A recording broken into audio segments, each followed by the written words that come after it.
അരൂർ തുറവൂർ ആകാശപാത നിർമ്മാണവുമായി ബന്ധപ്പെട്ട് ഉണ്ടായിട്ടുള്ള യാത്രാക്ലേശത്തിന് പരിഹാരം കാണണമെന്ന ആവശ്യം ജനകീയ സമരസമിതിയുടെ നേതൃത്വത്തിൽ മനുഷ്യച്ചങ്ങല സൃഷ്ടിച്ചു. അരൂർ മുതൽ തുറവൂർ വരെയായിരുന്നു മനുഷ്യച്ചങ്ങല. ആയിരക്കണക്കിന് ജനങ്ങൾ കണ്ണികളായി.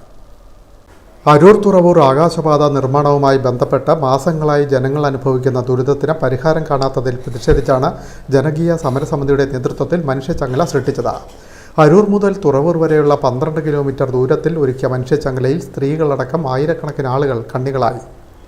വയനാട് ദുരന്തത്തിൽ ജീവൻ പൊലിഞ്ഞവർക്ക് ആദരാഞ്ജലി അർപ്പിച്ചതിന് ശേഷം വൈകിട്ട് 4:30 മുതൽ 4:40 വരെയാണ് മനുഷ്യച്ചങ്ങല തീർത്തത്. വിവിധ രാഷ്ട്രീയ പാർട്ടികളുടെയും സംഘടനകളുടെയും പിന്തുണയോടെ ജനകീയ സമരസമിതിയാണ് മനുഷ്യച്ചങ്ങലയ്ക്ക് നേതൃത്വം നൽകിയത്.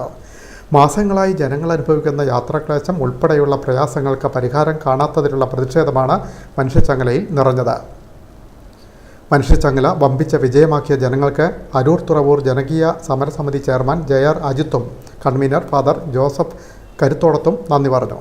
അരൂർ തുറവൂർ എലിവേറ്റഡ് നിർമ്മാണത്തിൻ്റെ ഭാഗമായി ജനങ്ങൾ അനുഭവിക്കുന്ന ബുദ്ധിമുട്ടുകൾക്ക് അറുതി വരുത്തുന്നതിന് വേണ്ടി കമ്പനിക്കും ദേശീയപാത അധികൃതർക്കെതിരെ നടത്തിയ മനുഷ്യമഹാചങ്ങല വൻ വിജയമാക്കി തന്ന ഈ നാട്ടിലെ എല്ലാ ജനങ്ങൾക്കും, എല്ലാ വിഭാഗം ജനങ്ങൾക്കും, മതരാഷ്ട്രീയ ഭേദമന്യേ സഹകരിച്ച എല്ലാവർക്കും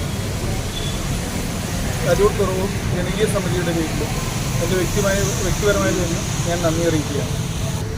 അരൂർ മുതൽ തുറവൂർ വരെയുള്ള ഉയരപാത നിർമ്മാണവുമായി ബന്ധപ്പെട്ട് ഇവിടുത്തെ ജനങ്ങൾ അനുഭവിക്കുന്ന മഹാദുരന്തത്തിന് കൈകോർക്കുവാൻ ജാതി മത രാഷ്ട്രീയ സമുദായ ഭേദമന്യേ എല്ലാവരും സൗഹൃദത്തിൽ തോളൊപ്പം ചേരുകയും കൈകൾ പിടിച്ചുകൊണ്ട് മഹാമനുഷ്യച്ചങ്ങല തീർത്ത് ഈ നാടിനെതിരായിട്ടുള്ള ഏത് അക്രമത്തെയും ഞങ്ങൾ എതിർക്കും എന്ന വലിയൊരു സന്ദേശം നൽകിയ മഹത് വ്യക്തികൾക്കും രാഷ്ട്രീയ പാർട്ടികൾക്കും സമുദായ നേതാക്കൾക്കും ജനപ്രതിനിധികൾക്കും ആബാലവൃന്ദം വരുന്ന ഇവിടുത്തെ ഗ്രാമവാസികൾക്കും ഹൃദയപൂർവ്വം ഈ സംഘടനയുടെയും എല്ലാ സംഘടനയുടെയും നന്ദി രേഖപ്പെടുത്തുകയാണ് യോസഫ്.